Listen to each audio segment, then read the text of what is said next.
هقولك على شبح بيخسرك أهم فرص في حياتك.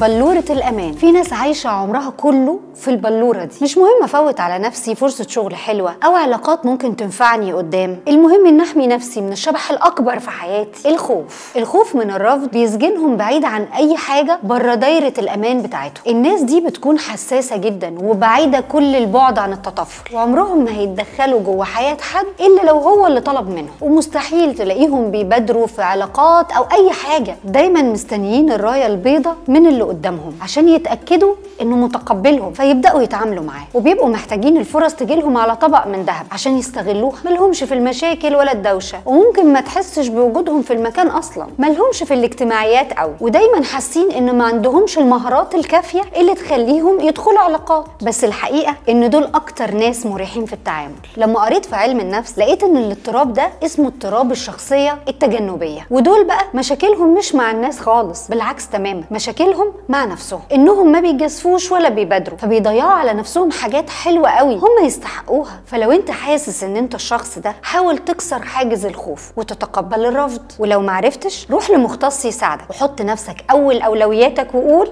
يلا نفسي.